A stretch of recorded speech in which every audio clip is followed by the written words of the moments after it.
I'm going to focus my opening remarks on Judge Jackson before turning to Ranking Member Grassley for his opening remarks.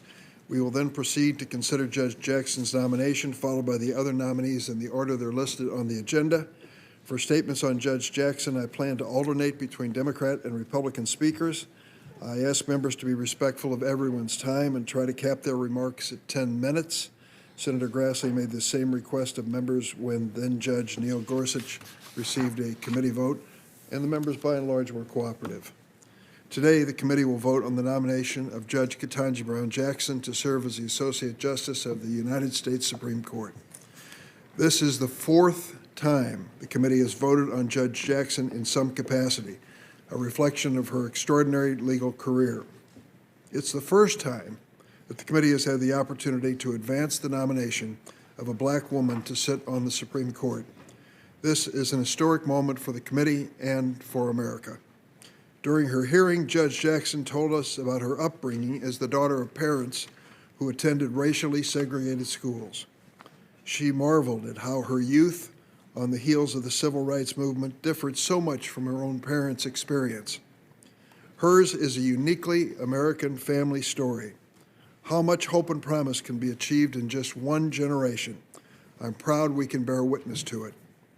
In recent weeks, members of this committee have gone through Judge Jackson's nearly 600 judicial opinions, her detailed responses to many bipartisan questionnaires, 12,000 pages of disclosures related to her time on the U.S. Sentencing Commission, 70,000 pages of materials produced by the Obama Library in response to a bipartisan request. Last week, we held 4 days of hearings.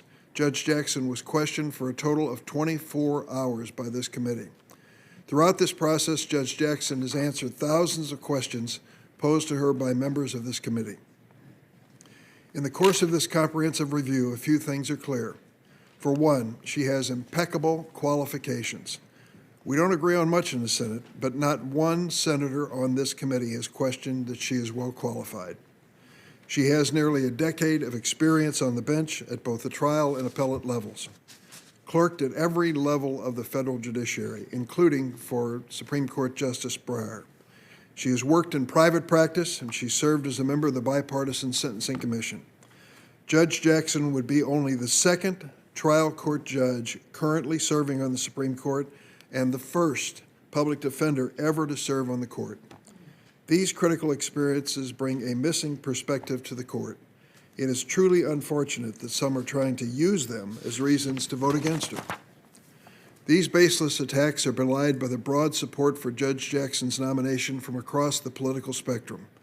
Law enforcement, former federal prosecutors, Republican-appointed judges, and even more have vouched for her intellect, her intelligence, her ability to build consensus, and her even-handedness. On the fourth day of hearing, the American Bar Association came before us. They went through a laborious search of her record. I want to commend the law schools, including the University of Illinois, that poured through every written word that the judge has issued in her time on the bench.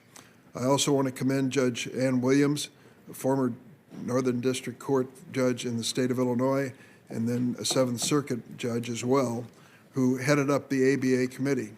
I asked her and those who were with her from the American Bar Association a basic question. Who did you talk to? And they said they reached out to over 250 individuals, judges, prosecutors, defense lawyers, co-counsels in adversarial situations, and asked them all to tell off the record confidentially what they thought of this judge. I asked about the allegation that's been made repeatedly by a few in this committee that she's soft on crime. They said there was no evidence, none, when they spoke to the group of 250 individuals. The net result of it, the American Bar Association rated Judge Ketanji Brown Jackson unanimously well qualified to serve on the Supreme Court. We've seen the evidence of her even-handedness ourselves.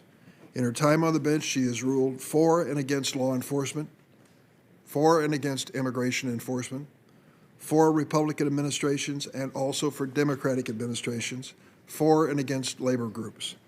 At her hearing, she detailed the methodology she applies to ensure that she comes to each case with an independent mind. Frankly, I found her explanation far more insightful than if she had invoked contemporary labels to describe her judicial philosophy. Her methodology is one that promotes fairness, independence, and judicial restraint. It's reflected in her decision-making. In short, Judge Jackson showed us that she's committed to equal justice under the law and ensuring the Constitution works for all Americans, not just the wealthy and powerful. I was also impressed with her judicial temperament. On the whole, my Republican colleagues, starting with my ranking member, Senator Grassley, treated the nominee with dignity and respect. They promised not to turn this confirmation process into a, quote, circus, and most kept that promise. Some, however, did not. Instead, they repeatedly interrupted and badgered Judge Jackson and accused her of vile things in front of her parents, her husband, and her children. There was table pounding, some literal, from a few of my colleagues. They repeated discredited claims about Judge Jackson's record. They impugned her motives and questioned her candor. One all but called her a liar. They even suggested that Judge Jackson, a mother to two wonderful daughters, quote, endangers children. Judge Jackson is a better person than me. She stayed calm and collected. She showed dignity, grace, and poise. It is unfortunate that some moments in our hearing came to that. But if there is one positive to take away from these attacks on her, it is that the nation saw the temperament of a good, strong person ready to serve on the highest court of the land.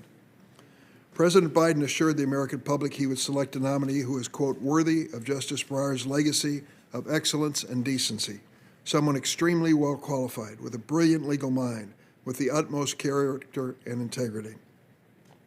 Judge Jackson herself characterized Justice Breyer's legacy as one of, quote, the highest level, and that's what we saw in this room last week.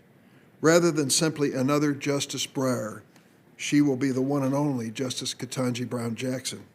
And Justice Jackson will bring to the Supreme Court the highest level of skill, integrity, civility, and grace.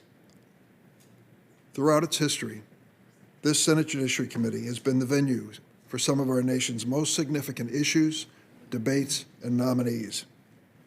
I've often thought that if you had to choose one place to stand and witness the march of America, the noble and ignoble struggles of our democracy, I would seek out a chair in this room.